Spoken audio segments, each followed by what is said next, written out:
Mesdames, Messieurs, merci beaucoup. Comme s'il ne suffisait pas de vous voir aussi nombreux pour me mettre la pression, je dois vous avouer que c'est la première fois que je donne une conférence devant mon épouse et mon beau-père, donc vous imaginez mon état de fébrilité. Merci Delphine pour l'invitation et aussi pour la pression, parce que c'est vrai que le titre est attirant, on va essayer de ne pas vous décevoir avec le contenu. Nous avons le plaisir avec Jonas Mastonati, mon collègue, de vous présenter à deux. On ne savait pas décider qui allait venir, on est venu à deux. Ce qu'on va vous présenter, c'est quelques-uns de nos travaux ou les résultats des réflexions au sein de notre laboratoire, le CEPCO, Centre d'études en psychologie du conseil et de l'orientation. Et puis, une partie de ce qu'on va vous présenter relève aussi de l'expérience pratique de notre groupe, puisque nous avons un service de consultation où nous recevons régulièrement des personnes aux prises avec des décisions professionnelles, le choix professionnel ou en difficulté, en situation d'indécision. Donc vous allez voir qu'il va y avoir des parties un peu plus pratiques, la transposition ou la traduction des résultats de recherche en termes d'accompagnement ou d'intervention. Voilà le titre. C'est vrai qu'on a gardé la décision ou la prise de décision dans le titre, c'était la consigne, mais vous allez voir que tour à tour, nous parlerons aussi en termes de choix, comme une sorte d'équivalent de la décision, même s'il peut y avoir une légère différence ou nuance. On part du principe que le choix est plus rationnel, alors que la décision, ça peut relever aussi d'une approche plus affective de la prise de décision ou plus expérientielle. Enfin, on verra ça au fur et à mesure, et puis s'il y a des choses qui ne vous paraissent pas claires, vous nous le direz. Pour vous dire le menu qu'on a concocté pour vous, qu'on espère pas trop indigeste, donc voici à peu près les éléments que nous allons aborder avec vous. J'aurai le plaisir de vous servir l'entrée en ayant une perspective un peu historique sur les différents moments ou les différents modes de prise de décision professionnelle. Comment est-ce qu'à travers l'histoire proche, plutôt contemporaine, on a fait le choix d'un métier, et puis combien de temps est-ce que ce choix a duré dans la vie des individus. Ensuite, à travers cet historique, j'aimerais bien amener l'idée du contexte actuel et en quoi est-ce qu'il est particulier et qu'il rend parfois la prise de décision plus critique, plus difficile, mais en même temps peut aussi permettre d'ouvrir des horizons pour les personnes qui peuvent décider plus librement et à plusieurs moments dans leur vie ou dans leur carrière. Jonas va servir le plat de résistance. Il va parler plutôt, ça c'est vraiment le truc des psychologues, on est des spécialistes de l'individu, donc des caractéristiques individuelles en jeu dans la prise de décision. Les styles, les préférences, les tendances, les difficultés, donc en matière de prise de décision et d'indécision. Et puis moi je viendrai un tout petit peu avec un dessert qui va vous être servi sur rappeler la place du contexte. Ça veut dire comment est-ce que ces caractéristiques individuelles dont on vous a parlé vont être soit sanctionnées, soit soutenues et valorisées par un contexte donné, un contexte social, politique, économique, etc. Puis enfin, en guise de digestif, nous aurons l'occasion d'avoir, on l'espère, vos questions et vos réflexions. Voilà, pour ce qui concerne l'historique et le contexte. Alors moi, je me rends compte que je commence mal, je n'ai pas regardé à quelle heure on a commencé, mais je pars de l'idée que ça fait 2 minutes, un peu plus. OK. Donc, Jonas, tu me rappelles le temps. Historique et contexte. Alors, il me semble que la première question qu'il est légitime de se poser, c'est est-ce qu'on a toujours finalement décidé de son destin professionnel, librement, individuellement? Ou est-ce qu'il y a eu dans l'histoire plutôt proche, de nouveau, nous ne sommes pas des historiens, l'histoire proche, je remonte à un modèle traditionnel qui relève de l'époque pré-industrielle. Est-ce qu'il y a eu d'autres modes de prise de décision, de choix d'un métier, et en quoi est-ce que ces modes-là, ces modèles de prise de décision répondaient à un contexte donné?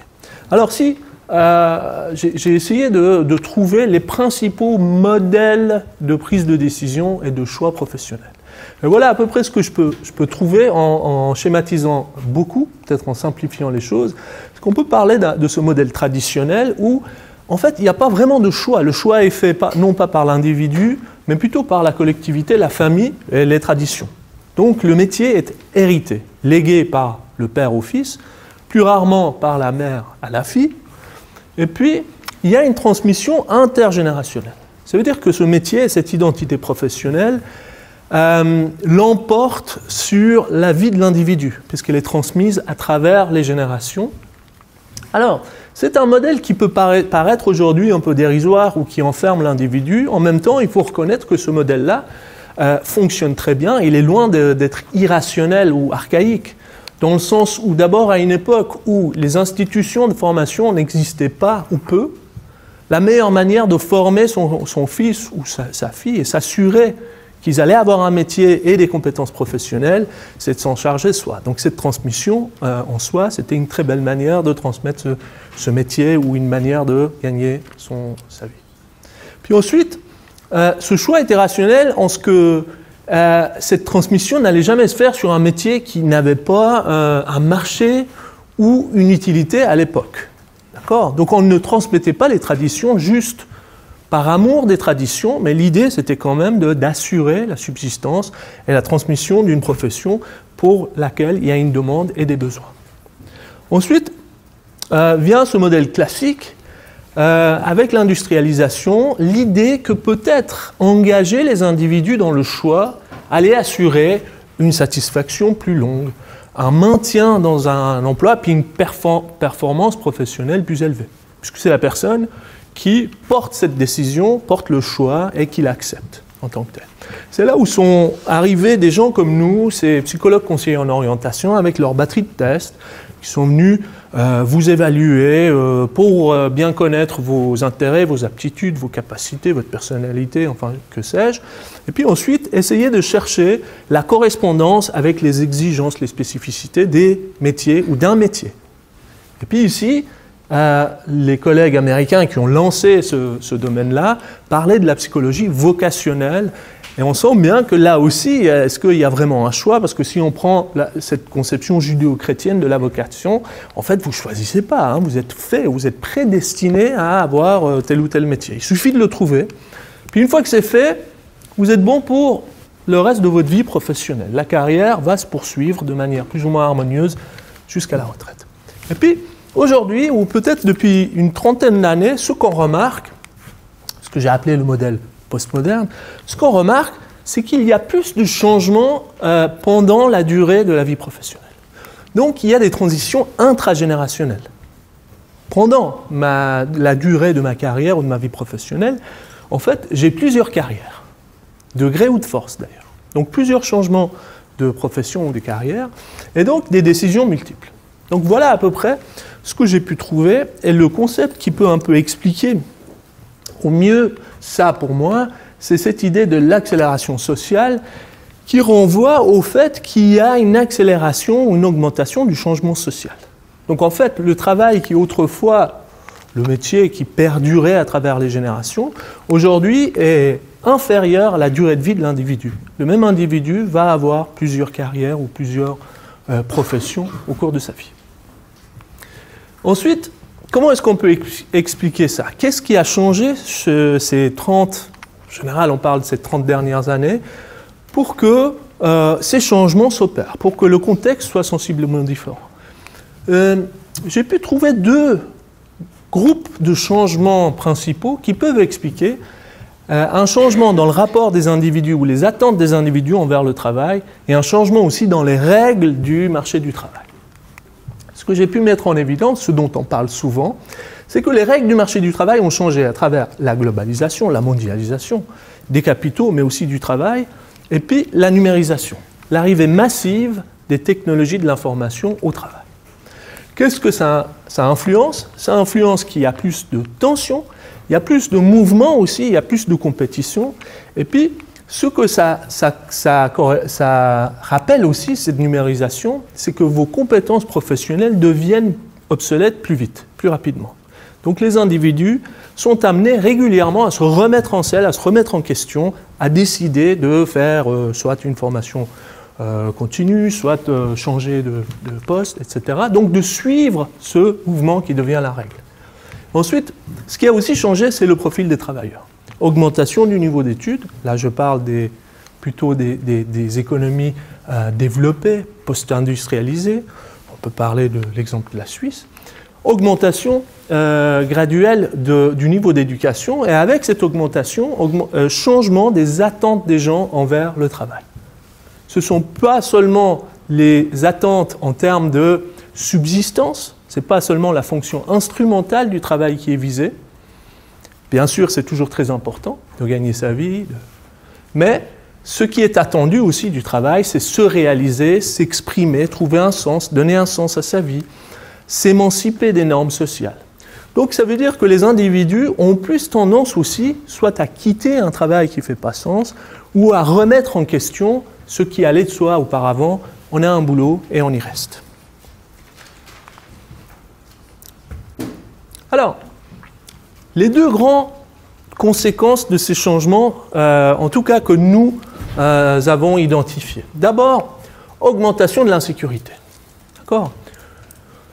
Le contexte n'est pas seulement plus incertain, il est plus insécurisant pour l'individu. Ça veut dire qu'on voit de plus en plus de gens qui anticipent des lendemains qui déchantent. Pas seulement un changement à venir, mais un changement plutôt qui va à l'encontre de leurs intérêts ou de leur bien-être. Et puis, ce qu'on remarque, c'est qu'il y a des indicateurs objectifs de cette insécurité qui augmentent. Ça veut dire qu'il y a de plus en plus de contrats à courte durée, à durée déterminée. Vous, les étudiants, vous savez que les stages à longue durée ou les stages multiples, c'est devenu un peu la règle pour s'insérer sur le marché du travail. Et puis, la perception subjective aussi des gens, comme quoi, pas sûr que ça va bien aller demain ou dans 6 mois. Donc il y a une perception aussi, une anxiété subjective des personnes vis-à-vis de l'avenir professionnel. Et de manière générale, plus de changements, de revirements et d'orientation dans une carrière d'adulte. Aujourd'hui, il y a des gens, CNET en fait partie, ils parlent de jusqu'à 11 changements dans la vie d'un adulte américain moyennement qualifié. D'accord ? Et puis, ce qu'on remarque ici, c'est que là, c'est des résultats d'une étude où on a pris une population représentative de la population active en Suisse. Juste pour comprendre quels sont les vrais enjeux pour les travailleurs ou les travailleuses en Suisse. Et ce qu'on remarque, et c'est pour ça que j'ai mis ça, travailler c'est la santé, sur 3 groupes différents, un groupe qui a un poste, qui a un travail sécurisé, qui ne ressent pas d'insécurité, un groupe de demandeurs d'emploi et un groupe qui travaille mais dans un poste à durée indéterminée, on remarque que la détresse psychologique, le mal-être est comparable entre les personnes qui travaillent mais dans un poste insécure et les personnes qui ne travaillent pas. Donc là, on a une petite différence. Donc on pourrait dire, travailler c'est la santé, mais ça dépend des conditions de travail, du type de contrat, etc. etc. Donc, cette fameuse flexi-sécurité, flexicurity dont on parle beaucoup aujourd'hui. Comment arriver à concilier cette demande de flexibilité et de changement total du marché du travail avec les besoins de sécurité des personnes. Et il y en a qui pourraient dire que c'est peine perdue, c'est la même chose. Deuxième élément, Jonas, où est-ce que j'en suis ? 2-3 minutes. Il me reste 2-3 minutes. Ce sera fait. La complexité grandissante dans les parcours de formation et les parcours professionnels. Ce qu'on remarque, c'est qu'ici, on a une cohorte de jeunes Suisses qui, en 2000, sont sortis de la scolarité obligatoire, qui ont fait leur premier pas sur le marché de la formation professionnelle. Et ce que vous voyez ici, c'est qu'une grande partie font une carrière automatique, un parcours, voilà, ils continuent ici en formation professionnelle, ici dans une formation académique. Mais ce qu'on remarque aussi, c'est qu'il y a de plus en plus de ces bifurcations. Les gens passent d'un type de formation à l'autre, reviennent en arrière, interrompent de gré ou de force. Il y a des gens qui n'arrivent pas tout de suite, il y a des jeunes qui sortent momentanément en tout cas du marché de la formation pour y revenir plus tard. Enfin, les choses sont un peu plus compliquées aujourd'hui qu'auparavant. Et tout ça veut dire qu'à ces moments-là, il se peut que des gens doivent décider, faire un choix, et que certaines de ces personnes pourraient avoir besoin d'être mieux soutenues parce qu'ils sont fragilisés ou vulnérables à cause de caractéristiques diverses dont on parlera ici. Donc, les conséquences, et c'est là où je vais laisser la parole à Jonas, les conséquences de tout ça, c'est d'abord que l'environnement est plus volatile et un peu plus anxiogène. Qu'est-ce que ça implique pour un psychologue? Il est plus difficile de prendre une décision bien et de délibérer et de prendre le temps de réfléchir lorsque vous devez d'un œil regarder la menace potentielle dans l'environnement. Cette anxiété générée par l'environnement ne rend pas toujours facile la prise de décision, disons, posée.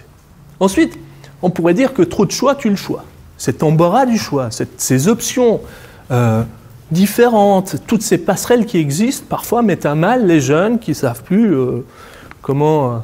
alors vous me direz, c'est un problème de riches, hein, mais c'est un problème quand même, l'embarras du choix, ce n'est pas toujours aidant pour la prise de décision. Il y a des chercheurs qui parlent de la fatigue décisionnelle. Que prendre différentes décisions et de manière récurrente va petit à petit épuiser vos ressources mentales, affectives. Vous devez à chaque fois remettre l'ouvrage sur le métier. Puis enfin, l'idéologie individualiste derrière tout ça, c'est de faire croire ou de penser, parfois très sincèrement, on pense qu'en fait, c'est une totale liberté et qu'il suffit et il faut décider de sa vie. Et du coup, qu'est-ce qu'on a tendance à faire? À pathologiser l'indécision, alors qu'on pourrait comprendre l'indécision si on regarde un tout petit peu les difficultés dans le contexte. Donc là, on aurait tendance à surestimer les ressources de la responsabilité individuelle et puis oublier certaines barrières ou difficultés dans le contexte environnant. Jonas. Alors bonjour à toutes et à tous aussi de ma part. De mon côté, je dirais merci Kourosh, la table est mise. Il y a beaucoup d'assiettes, beaucoup de verres. Donc c'est à nous de commencer à se mettre autour de cette table et voir ce qui se passe de manière un peu plus micro. Là, le contexte est là, est posé. On va y revenir sur des éléments contextuels qui jouent de manière déterminante sur la manière dont les personnes prennent des décisions. Mais on prend une pause individuelle. On met notre veste de psychologue pour se questionner sur, dans ce contexte-là, qu'est-ce qui se passe, quels sont les enjeux pour l'individu qui est indécis et qui doit ou veut prendre une décision. Donc on est dans une approche plus individuelle ou psychologique de l'indécision et de la prise de décision. Donc la littérature est abondante sur ce phénomène-là. Il y a une première distinction qui est capitale à faire entre deux formes d'indécision très différentes. Il y a d'une part l'indécision chronique. Je suis sûr que quelqu'un d'entre vous ici est touché par ce phénomène-là. Moi, je suis le premier. C'est-à-dire que globalement, face à n'importe quelle situation et à n'importe quel moment de ma vie, j'ai une petite indécision qui m'embête un peu, qui est un peu anxiogène.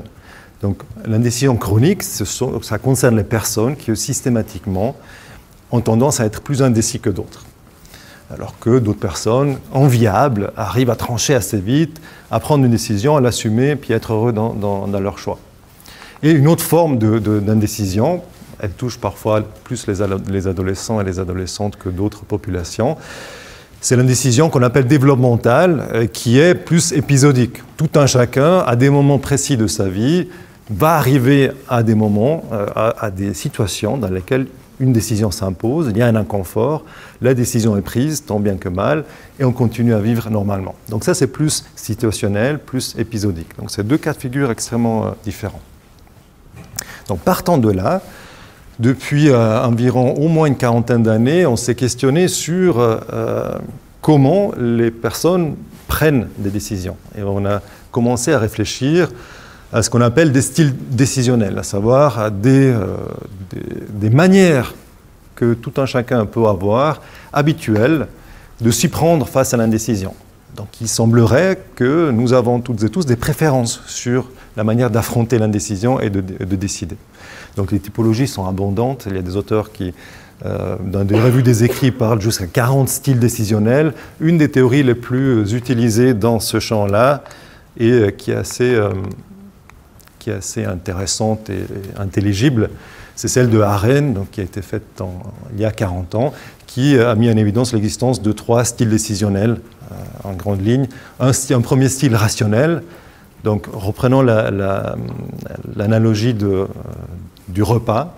Imaginez-vous que vous allez au restaurant avec 4 ou 5 amis et vous êtes en situation de prise de décision, c'est-à-dire que vous arrivez, vous êtes autour de la table, il y a un menu, il y a un serveur qui arrive, et là, il y a une indécision qui est à réduire. Okay? Donc, les rationnels, c'est les amis d'entre vous qui prennent un peu de temps, qui bouquinent le menu, qui lisent tout de A à Z, qui font une analyse comparative en fonction de leur appétit, de leurs préférences, de la réputation du resto, etc. etc. Donc, c'est des choix super bien faits, ils sont un peu lents des fois. Il faut attendre avant qu'ils décident. Mais c'est des choix rationnels posés, et en général, ils marchent bien et assumés. Deuxième cas de figure, c'est la personne autour de la table, enviée souvent par la rationnelle parce qu'elle choisit beaucoup plus vite. Donc c'est l'intuitif qui n'a pas besoin de lire tout le menu de A à Z, qui dès qu'il tombe sur un plat qui lui plaît, allons-y.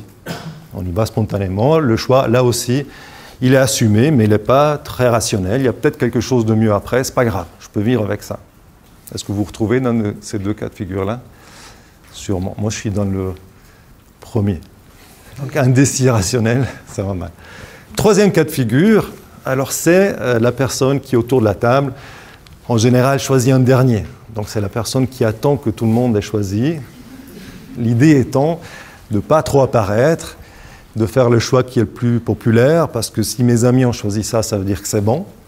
J'ai envie d'autre chose, mais je préfère choisir la pizza aux champignons que tout le monde a pris, parce que au moins, si ce n'est pas bon, je ne suis pas le seul à devoir le gérer. Donc, c'est les personnes qui sont plus dépendantes des autres ou des normes sociales, etc., dans leur choix. Des fois, on fait des sacrifices, on met de côté nos vraies préférences pour plaire aux amis, pour plaire à papa et maman ou d'autres gens importants pour nous. Donc ça, c'est une première typologie des styles décisionnels que l'on peut avoir. Donc, la recherche a continué depuis. On parle aujourd'hui plus de profils décisionnels qui articuleraient plusieurs indicateurs sur lesquels je ne vais pas m'attarder. Ce qui est intéressant pour faire un bond de 40 ans, donc les dernières recherches sur les styles décisionnels se sont intéressées à ce qui se passe dans le contexte que Kurosh a décrit. Autrement dit, il y a notamment une recherche australienne qui vient de sortir, qualitative, hein, où les chercheurs ont été interviewés des personnes qui étaient en situation de décision et qui s'est intéressé à la manière dont les individus composent avec une instabilité professionnelle, cette incertitude dont Kurosh a si bien parlé. Et dans cette recherche, on a mis en évidence 4 rapports à l'incertitude qui donnent lieu à des manières de prendre des décisions dans ce contexte incertain, différent. Donc on parle d'abord du stabilisateur, du stabilizer, donc la personne qui n'aime pas trop l'incertitude, qui a tendance à vouloir l'éviter et qui donc, soit elle évite une prise de décision ou alors lorsqu'il doit le faire, ça se fait rapidement pour liquider cet inconfort de prendre des décisions. Donc on n'est pas bien dans l'insécurité dans ces cas-là. Il y a un deuxième cas de figure où il y a le planeur ou le surfeur, donc la personne qui s'en fout un peu de l'incertitude ou pas, si le contexte est incertain, il compose avec, s'il est certain, tant mieux. Donc c'est des personnes qui ont tendance à saisir les opportunités quand elles se présentent à elles et le font avec une relative confiance face à l'avenir. Troisième cas de figure, c'est des personnes qui ont, ça concerne des personnes qui ont un rapport changeant avec l'incertitude. Donc c'est ces individus qui ont besoin d'une certaine stabilité dans leur parcours professionnel, mais qui, à certains moments de leur parcours, ils ont envie de changer un peu, mettre un peu de piment dans leur vie professionnelle. Donc, dans une stabilité générale, il y a des moments où on en a marre et du coup, où on se met en position de prise de décision et on saisit les occasions qui se présentent à un moment donné. Donc, c'est des personnes qui sont plus réfléchies sur leur parcours. Tiens, j'ai besoin de changement. À partir de maintenant, si une occasion de changement se présente, mais je vais la saisir. Et donc, qui capitalisent ces occasions-là. Et un quatrième cas de figure, à mon avis plus rare, hein, au vu des recherches plus quantitatives sur ce phénomène-là, ce sont les aventuriers, c'est des gens qui vivent d'incertitude, qui ont besoin de changement. Si ça ne change pas, on est embêté, on n'est pas épanoui au travail. Donc c'est l'opposé du premier cas de figure. Donc vous voyez beaucoup de déclinaisons de manières de vivre avec l'incertitude et de prendre des décisions dans des situations incertaines.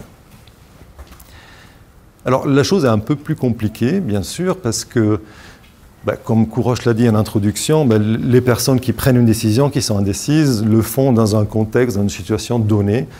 et qui peut influencer la manière de s'y prendre avec cette indécision-là. Ce qui caractérise les conditions dans lesquelles sont prises les décisions, c'est, il y a 4 éléments clés dans la littérature. Un premier, c'est le regard des autres. La décision que je vais prendre va dépendre en partie, ou en grande partie, ou en petite partie, de l'anticipation que je fais des réactions des autres face à ce choix-là. Le resto, on revient au restaurant. Si j'ai envie d'un bon burger bien gras et que mes 4 collègues de table sont végétariens, je vais peut-être éviter d'en manger un, suivant ma personnalité, mon style, etc. Mais l'anticipation des réactions de l'entourage par rapport au choix que je vais faire peuvent influencer ce choix. Donc le regard des autres, l'état psychologique, Kourosh a évoqué la question de l'anxiété. On sait que pour pouvoir prendre une bonne décision, il faut avoir un petit peu d'anxiété. Sans anxiété, on n'est pas mobilisé, on n'est pas dans l'inconfort, donc on ne veut pas forcément changer ou prendre une décision. Avec trop d'anxiété, on est figé, on est bloqué, on est trop stressé. Donc quel est l'état psychologique de la personne qui décide?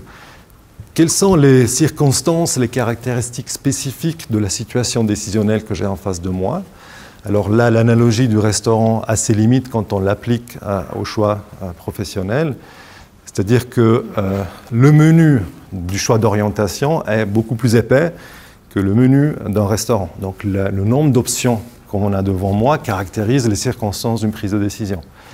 L'imminence de la décision est aussi importante. Si on a le temps de bien réfléchir, de voir le menu la veille sur Internet et de s'y préparer, ce n'est pas la même chose que si le serveur est là, debout, et qui attend sur nous avec les 4 amis qui nous regardent. Donc l'imminence, le nombre d'options et d'autres caractéristiques qui pourraient influencer cette prise de décision. Aussi les conséquences. Quelles sont les conséquences du choix que je vais faire? Pour un jeune en fin de formation obligatoire, l'engagement dans une formation professionnelle est dans une temporalité assez longue, alors que si on choisit la mauvaise pizza, le pire qui peut nous arriver, ça va se passer dans les 24 heures avec une indigestion, une mauvaise nuit. Après, c'est plus ou moins réglé, à moins que ça soit beaucoup plus grave. Donc, quelles sont les circonstances? Et enfin, quel est le contexte dans lequel la personne prend la décision, notamment le contexte relationnel? Est-ce que j'ai du soutien autour de moi, des personnes qui peuvent me conseiller dans ma prise de décision? Quels sont aussi les impacts de ce que je vais décider sur les gens qui sont autour de moi? Est-ce que dans ce contexte, j'ai par exemple des modèles desquels je peux m'inspirer pour faire mon choix? Je pense là aux choix aux pionniers, aux pionnières. C'est plus facile de faire un choix atypique pour une personne qui a un modèle dans la famille qui le fait déjà qu'une personne qui n'en a pas. Donc quel est ce contexte? Alors, des styles décisionnels, des conditions dans lesquelles la décision peut se prendre, et partant de là, dans le domaine de la psychologie du conseil et de l'orientation, donc on accompagne des personnes qui sont en situation de prise de décision, on s'est questionné sur quelles sont les sources d'indécision du point de vue professionnel cette fois. Si on se questionne sur le choix d'un métier, le choix d'une formation, il est important en tant que chercheur, mais aussi en tant qu'accompagnant de personnes qui sont indécises par rapport à leur futur professionnel, d'aller cibler, aller sentir à quel niveau ça cloche, à quel niveau il faut accompagner la personne, où est-ce qu'il y a un besoin. Et ce type de question a habité beaucoup de chercheurs, notamment Itamar Gatti, qui travaille depuis 20 à 30 ans, je dirais, et qui a développé, entre autres, deux modèles que je vais partager avec vous de ces sources d'indécision vocationnelle. Dans un premier temps, ce que Gatti a fait avec ses collègues, il a identifié 3 grands lieux ou sources où peut se situer l'indécision vocationnelle des individus. Donc on peut être indécis parce qu'on n'est pas préparé, parce qu'on n'est pas motivé à faire un choix, parce qu'on a des pensées irrationnelles, qui nous empêche de nous mettre en situation de projet, d'anticipation de soi. Au resto, vous n'avez pas faim. C'est dur de décider ce qu'on veut manger quand on n'a pas faim, notamment. On peut être indécis si on n'a pas assez d'informations. Le menu n'est pas clair. Le menu est dans une langue que l'on ne connaît pas. On n'a pas assez d'informations sur soi-même. Je ne me connais pas, donc je ne sais pas trop ce pourquoi je suis fait. Je n'ai pas assez d'informations sur les options qui se présentent à moi. Je ne sais pas comment m'y prendre pour traverser un processus de prise de décision. Donc, il me manque de l'information. Et enfin, on peut avoir de l'information, mais cette information peut être inconsistante, incohérente. Papa me dit que je serais fait pour faire tel métier, maman me dit un autre métier, moi-même je pense à un troisième métier. C'est embêtant parce que les infos que j'ai sur moi, elles se contredisent. Et donc du coup, je n'arrive pas tellement à trancher. À la limite, je peux même avoir moi-même des infos sur moi qui sont en contradiction. Donc ça permet de situer, de cibler en quelque sorte où ça cloche. Et puis, pour nous, les accompagnants, de travailler sur ce qui pose problème. Donc, un jeune qui est motivé à faire un choix, on ne va pas investir sur cette source d'indécision-là. Alors, Gatti et ses collègues ont créé ce premier modèle et ils se sont rendus compte qu'il est assez cognitif, qu'il y a, dans le processus de prise de décision, il y a des personnalités qui entrent en jeu, il y a des émotions, des affects. Elles ne sont pas très, très bien décrites par ce modèle-là. Donc, ils sont rattrapés quelques années après en proposant un autre modèle qui se concentre cette fois sur les éléments plus affectifs, émotionnels et liés à la personnalité qui peuvent empêcher une personne de prendre une décision.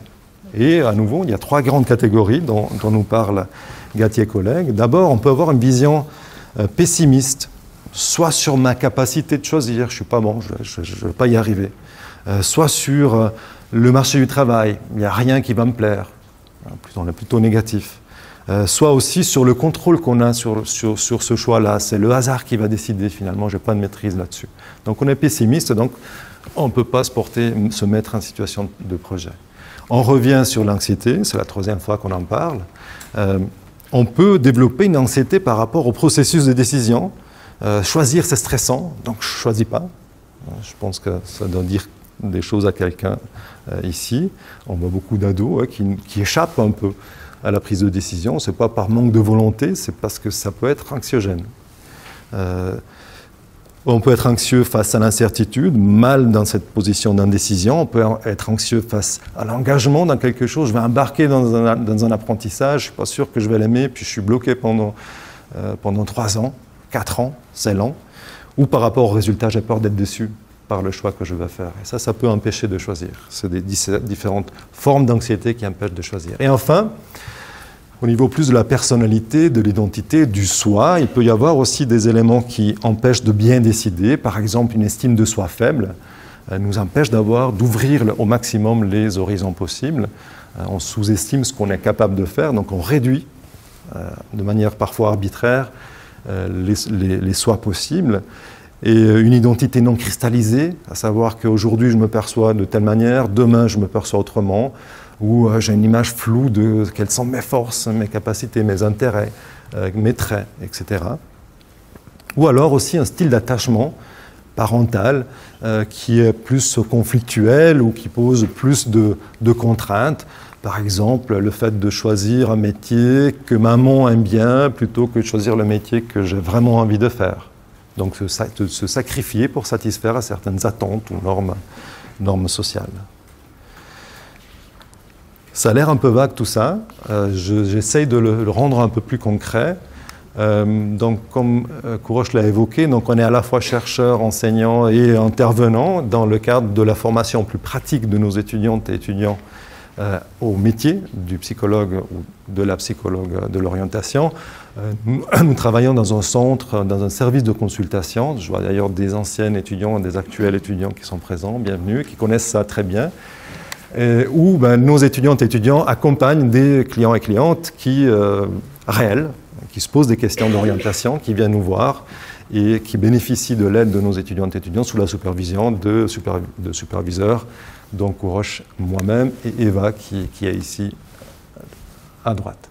Donc ça, c'est des petites séquences d'entretien qu'on pourrait mener avec des consultantes et des consultants. La personne que vous voyez là ici, c'est un acteur, mais il joue très bien un rôle typique que l'on peut rencontrer.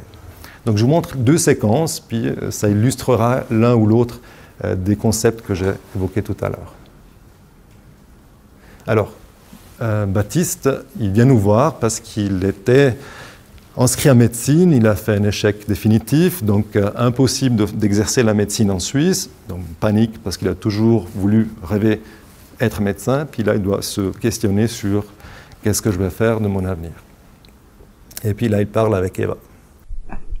Qu'est-ce qui vous a conduit à choisir la médecine? Est-ce que vous pouvez me parler un peu? En fait, pour moi, c'est vraiment une évidence, la médecine, parce que j'ai toute mon grand-père, mon père qui fait médecin, qui a fait ces études-là, et donc, pour moi, c'est une évidence de faire ça.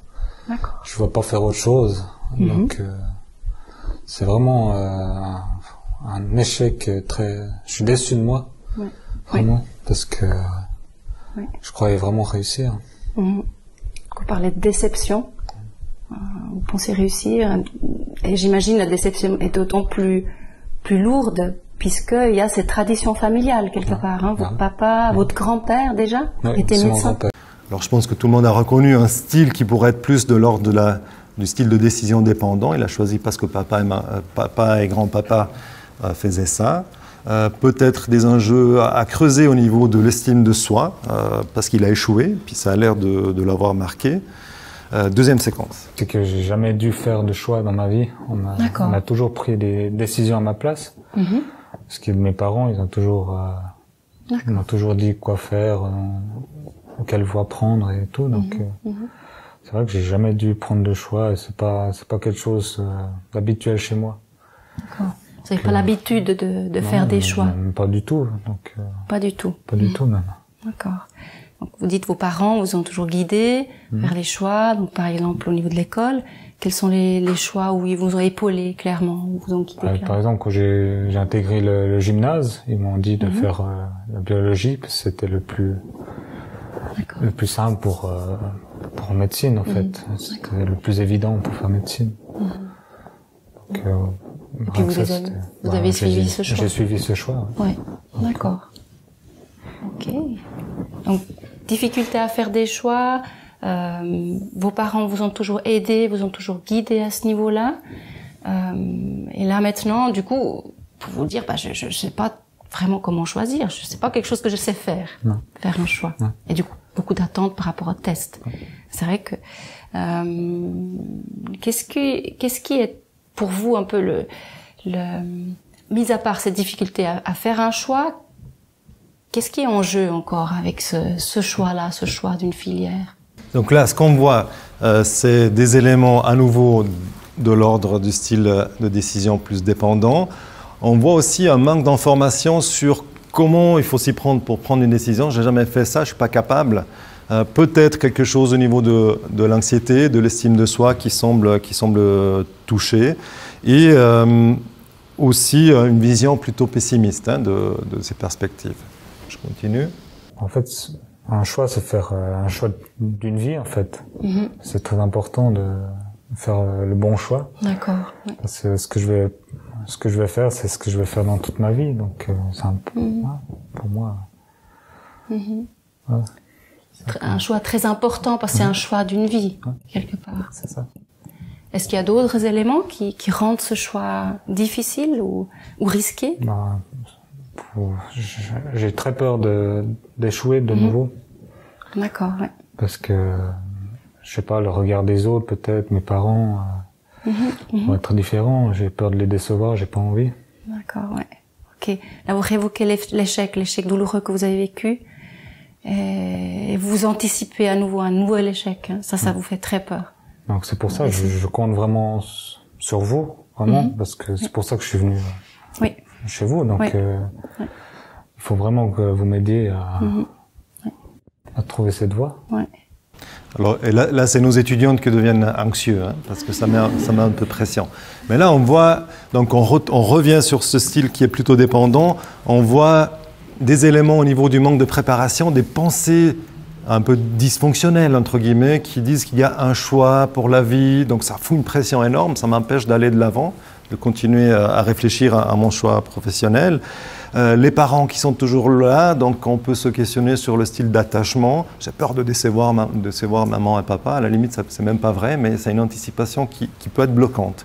Donc Eva va travailler probablement avec Baptiste sur ces éléments-là, le manque de préparation en termes de motivation des pensées dysfonctionnelles et le soi, son identité, son attachement et l'influence que peuvent avoir ses parents sur ces choix-là.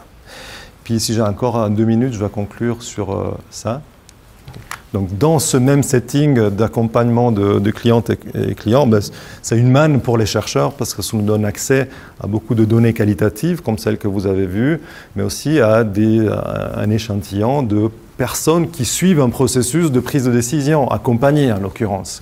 Donc dans ce cadre-là, on a pu mener il y a une dizaine d'années déjà une recherche pour saisir si ce qu'on fait fonctionne.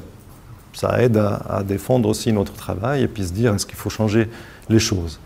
Et ce qu'on a fait, c'est qu'on a sollicité les consultants et consultantes qui sont venus nous voir au tout début du processus. Lors du premier entretien, on leur a demandé de remplir un questionnaire avec plusieurs échelles qui mesurait notamment l'indécision vocationnelle, le premier modèle de Gatti, les pensées, le manque de promptitude, de préparation, le manque d'information, les informations inconsistantes.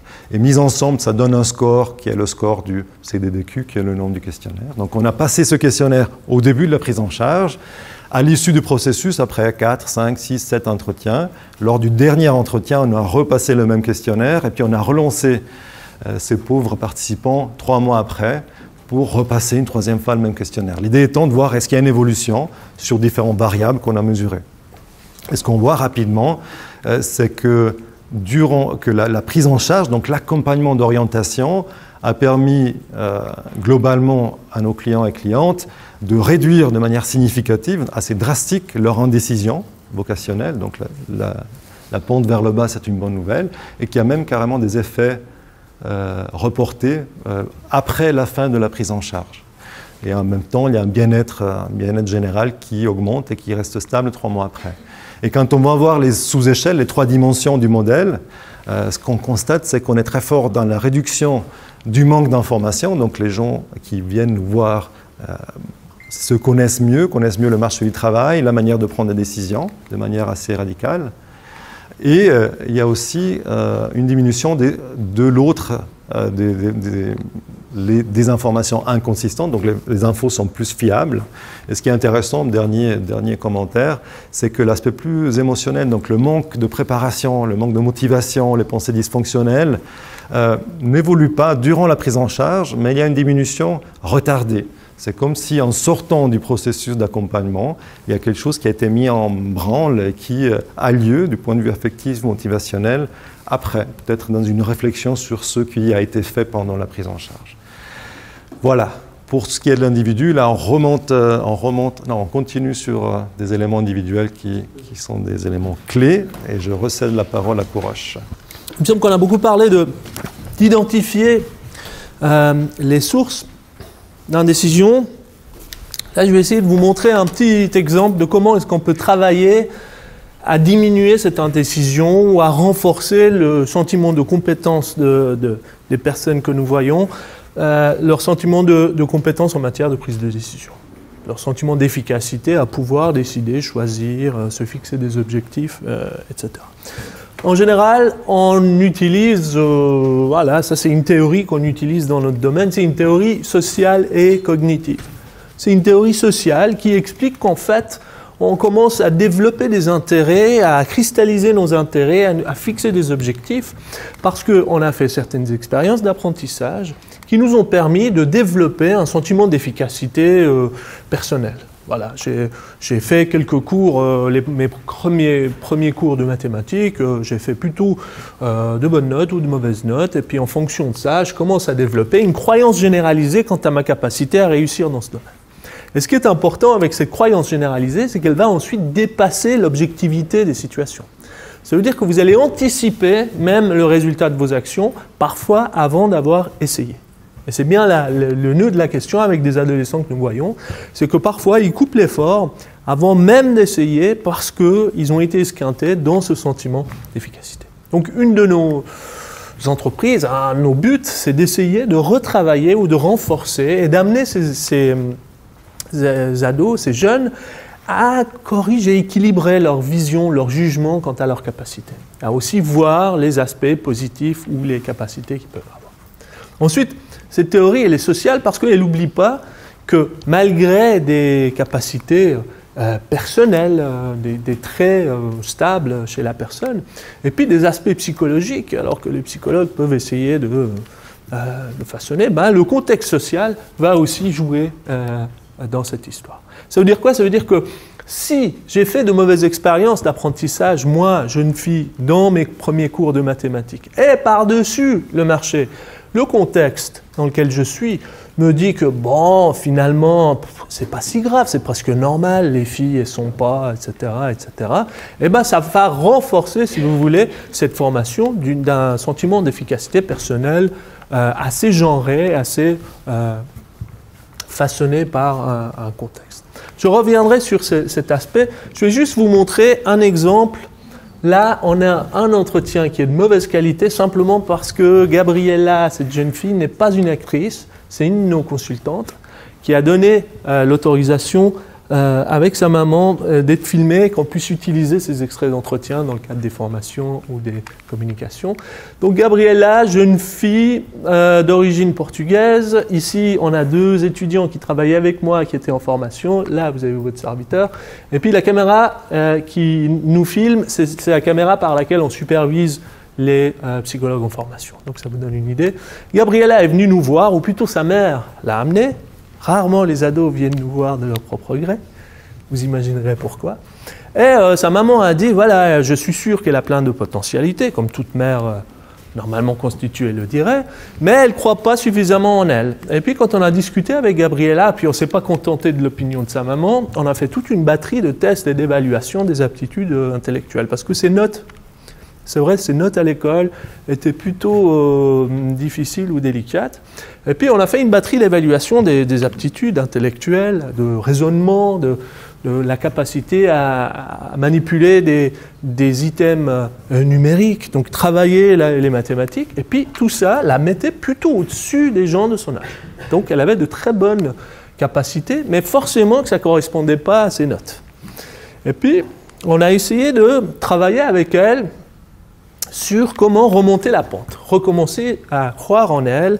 Et là, vous allez voir que ce qu'on essaye de faire, c'est une méthode qu'on utilise, c'est une méthode de persuasion verbale. Ça veut dire une manière de reprendre confiance, c'est de se laisser persuader que la vision que j'ai de moi, elle n'est pas définitive et complètement objective, et que je peux, avec l'aide d'un feedback, d'un accompagnement ou d'un modèle, changer mon opinion quant à moi. Ce n'est pas si facile, vous le savez sûrement, on se forge une opinion de soi et il est très très difficile de s'en débarrasser ou de l'assouplir.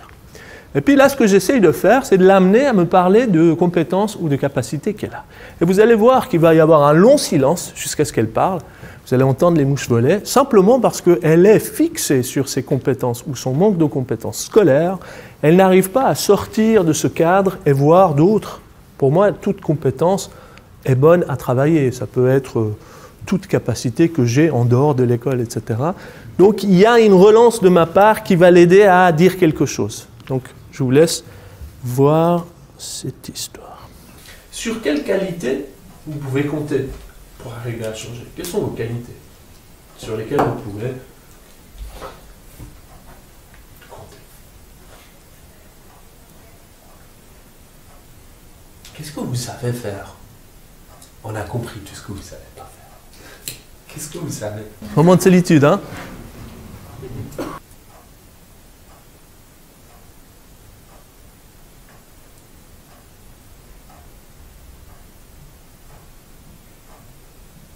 Qu'est-ce que vous faites bien? Vous avez confiance en vous, sur une chose. Ça peut être n'importe quoi. Je vous dis, moi, je vais vous dire, là où je suis super compétent, moi, je me gare en voiture, super bien. Non, vraiment, hein. Toute petite place, j'arrive, je fais une manœuvre, maximum 2 juste pour... Puis quand je fais ça, c'est automatique. J'ai confiance. S'il y a des gens sur le trottoir, je m'en fous, je sais que j'y arriverai. Même, vous voyez, même c'est un point de fierté, je sors de la voiture, les gens. Vous voyez, ça peut être un truc tout... je sais faire à manger. Ouais? Ouais. Vous faites bien à manger? Oui. Vous faites quoi à manger? N'importe quoi, tout. Hein? À la maison, vous faites à manger des fois? Oui, souvent. Souvent. Et puis, ils aiment ce que vous cuisinez, les parents? Ouais? Ok. Comment ça se fait que vous cuisinez bien? Bah, c'est ma mère qui m'a appris parce que elle voulait que je sois plus... Enfin, je sais pas, elle voulait faire moins de choses, elle, à la maison, donc j'ai dû faire à manger. Puis vous avez du plaisir à cuisiner ou... Oui. Ouais. Qu'est-ce qui vous fait plaisir dans le fait de cuisiner? Bah, après, c'est moi qui vais le manger. Enfin, que je fais des choses qui me plaisent, pas quelque chose que j'aime pas. Ouais. Je vais arrêter là juste pour vous donner un peu un feedback sur ce qu'on a fait. Alors, je suis partiellement content parce que c'est vrai qu'elle répond assez vite. Dès qu'on la décentre des compétences scolaires, elle arrive à dire ce qu'elle sait faire. Et en l'occurrence, le fait de savoir cuisiner, c'est une compétence extrêmement facile à travailler. Pour une raison simple, c'est que ça lui donne de l'autonomie et du choix, du contrôle. C'est elle qui choisit le menu. Et donc, un des aspects recherchés à travers ce sentiment d'efficacité, c'est de se sentir dans le contrôle. Je peux changer quelque chose, c'est moi qui décide, c'est moi qui fais à manger, donc c'est moi qui décide du menu. Ensuite, c'est une activité qui vous donne un feedback extrêmement facile sur la qualité de ce que vous faites. Vous le voyez assez vite sur la tête des gens qui goûtent votre plat, et puis, bon, à la limite, par politesse, ils vont finir l'assiette, mais si c'est pas bon, ils vont pas se resservir. Donc, c'est une activité aussi qu'on peut utiliser pour travailler le feedback utile à la personne, pour se dire, ah ben ça, je sais bien le faire.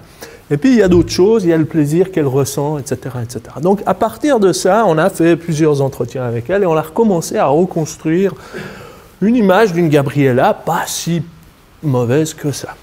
Maintenant, je vous ai dit, je suis partiellement content parce que c'est vrai que ce qui ressort, c'est assez genré. Hein. Les garçons conduisent des voitures et puis les filles font la cuisine.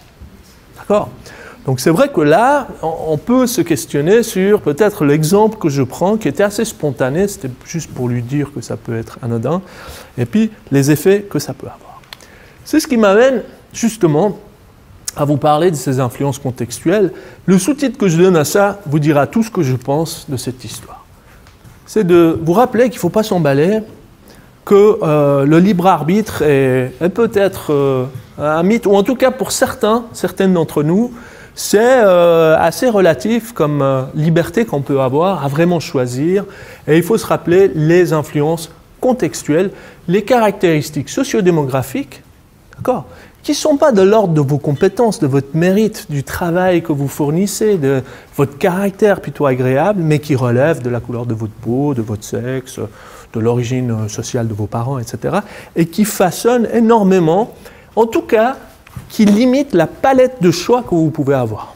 Alors, première chose, j'aimerais assez rapidement tordre le cou à une espèce de théorie très très populaire, très prisée par les médias, et les employeurs et les formateurs qui viennent vers nous souvent l'utilisent pour dire « Ah, mais aujourd'hui les jeunes, ils ne savent pas décider, ou ils ne veulent pas décider, ils ne s'engagent pas, donc ils sont indécis, les jeunes. » Ou, pire, ils décident, mais seulement en fonction de leurs besoins, ils sont égoïstes, égocentrés, etc.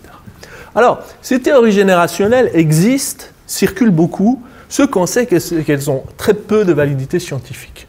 Ça veut dire qu'il y a beaucoup plus de différences à l'intérieur d'une génération, si vous tenez compte du genre, de l'origine sociale, etc., qu'entre générations.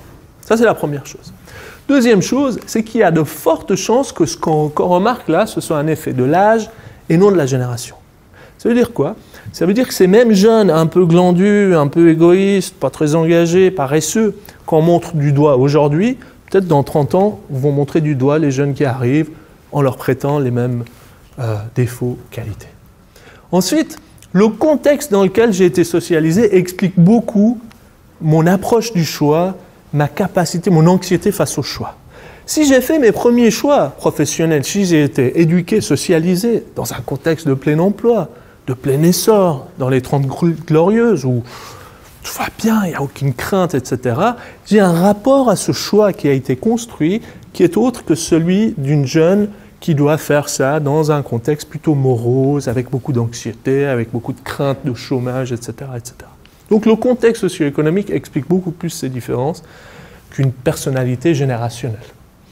Et puis, évidemment, qu'il y a un bénéfice de ces stéréotypes. Les gens qui me disent que les jeunes sont paresseux, etc., souvent, c'est des baby-boomers ou des générations X, comme moi. D'accord ? Et en me disant ça, ils sont en train de me rappeler qu'eux, ils ne sont pas comme ça. D'accord ? Donc c'est aussi cette explication, je pense qu'elle a beaucoup de succès simplement parce que ça sert à valoriser ma manière d'être. Donc j'aimerais bien passer par-dessus ça. Si vous le permettez, passer par-dessus ces effets générationnels. À chaque fois, les journalistes nous disent « parlez-nous des générations ». Et à chaque fois, j'en ai parlé, n'en parlons plus. Statut socio-économique. Énorme influence sur la palette de choix que vous avez. À compétences égales, des jeunes qui ont des compétences moyennes à faibles au niveau scolaire, c'est surtout le statut socio-économique des parents qui va leur permettre de faire des choix à prestige élevé ou pas. Et ça, étude après étude, on le montre, et même pire que ça, on a l'impression que ça s'empire. Ça veut dire ce qu'on pense être une démocratisation, une ouverture des études, en fait, c'est peut-être une simple massification. Il y a plus de gens qui vont à l'école, mais si vous regardez en termes de prestige ou de niveau atteint, c'est la même reproduction de la hiérarchie sociale. On explique ça par cette théorie du choix rationnel. Ça veut dire que c'est plutôt en termes de coût-bénéfice que vous vous dites, moi, venant d'où je viens, ou avec mes origines, ou avec les parents que j'ai qui ont fait les études que j'ai, je suis capable de faire telle chose ou pas telle autre, et vous n'allez pas regarder vos vraies aspirations ou votre vraie potentialité. Alors que si vous avez les mêmes compétences, mais que vous avez un papa qui est plutôt éduqué, etc., vous pouvez vous lâcher un peu plus, prendre des risques, et vraisemblablement réussir aussi, il n'y a pas de raison. Ensuite, vous voyez venir le genre. Ça influence énormément le choix. D'une manière assez pernicieuse, je dirais. C'est vrai que la ségrégation qu'on connaît le plus, c'est celle-là, la ségrégation verticale. C'est ce fameux plafond de verre qui empêche les femmes, à un moment donné, d'atteindre un certain niveau dans la hiérarchie socio-professionnelle. Mais cette ségrégation horizontale nous rappelle que filles et garçons vont avoir des choix différenciés. D'accord ? Les filles choisissent d'être infirmières, puis les garçons pompiers. Je schématise un peu, mais à un niveau de formation professionnelle, c'est très genré, les choix. Et lorsque filles et garçons continuent leur éducation, donc on pourrait penser qu'en arrivant ici où vous êtes, les horizons s'ouvrent. Et ce qu'on remarque, c'est que ces horizons s'ouvrent surtout pour les garçons. Les garçons qui font des études tertiaires élargissent leur palette et font des métiers de filles. Voilà, moi je suis un garçon, je suis devenu psychologue. Par contre, les femmes continuent à avoir des choix assez stéréotypés et assez genrés en matière de filière d'études et en matière de profession. Donc là, il y a quelque chose vraisemblablement qui joue, qui limite cette ouverture et cette totale capacité à choisir en fonction de ses envies. Deuxième chose, qui est encore plus pernicieux, je trouve, c'est qu'on remarque que femmes et hommes qui choisissent le même domaine, qui exercent dans le même domaine professionnel, choisissent des activités ou des spécialités différentes. Et on remarque qu'il y a plus d'hommes médecins qui veulent devenir chirurgiens et qui le deviennent, et les femmes, elles optent pour des disciplines un peu moins prestigieuses. Alors la médecine générale, il n'y a aucun problème, mais le prestige social qui est prêté et les revenus vont faire une différence. Donc voilà, ça c'est un des effets sur... donc effectivement, les filles naissent dans les roses, peut-être bien. Et puis, dernier élément qui influence beaucoup le choix et la prise de décision, c'est le système d'éducation. Plus le système d'éducation dans lequel vous faites vos études vous demande de faire votre premier choix tôt, et plus c'est les inégalités sociales ou les aspects socio-démographiques qui vont s'exprimer à travers votre choix. Et plus vous laissez aux jeunes se développer un peu et avoir le temps un peu d'y réfléchir, et plus il est facile pour eux ou pour elles de s'exprimer pleinement et peut-être de s'émanciper des normes sociales. C'est une des faiblesses du système éducatif suisse. La force de ce système, avec un premier choix qui se perd à 14 ou 15 ans, sa force, c'est sans nul doute le fait que ça permet une transition et une insertion plus facile dans le marché du travail pour les jeunes, progressif. Sa faiblesse, c'est que c'est un des pays, dans les pays de l'OCDE, où vous avez la plus haute corrélation entre vos performances scolaires et le statut socio-économique de vos parents. Ça veut dire que cette hiérarchisation scolaire reproduit la hiérarchie sociale un peu trop. Et peut-être une manière de l'expliquer, c'est simplement que voilà, les psychologues comme nous, on le sait, avec l'âge, votre estime de vous-même, en moyenne, augmente. Simplement. D'accord ?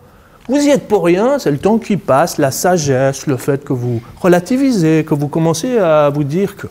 Donc vous voyez qu'on part de très bas, et puis à 60 ans, on a ce pic. Cette vision sur soi qui est plus bienveillante, etc. Et puis il y a un petit recul, vraisemblablement lié à des problèmes de santé. Donc simplement se dire qu'on va plutôt intervenir un peu plus tard pour laisser aux jeunes le temps de se retaper, etc., ça semble pas être une mauvaise idée. Tout ça pour vous dire que je suis pas très... Voilà, c'était un peu dépressiogène ce que je vous ai présenté, mais je suis pas absolument persuadé que ça marche aussi bien que ce qu'on pense, qu'on dit on a le choix, il n'y a qu'à, il faut choisir. Et puis il se trouve que l'ascenseur social, il marche moyennement bien, ou en tout cas il marche pour certains et pas pour d'autres. Et juste, je pense qu'on va en rester là, j'ai déjà bien dépassé les trucs, donc je vais en rester là. Donc je ne vais même pas traiter les 2 derniers slides, et je vais vous remercier et ouvrir aux questions ou aux remarques que vous pourriez avoir.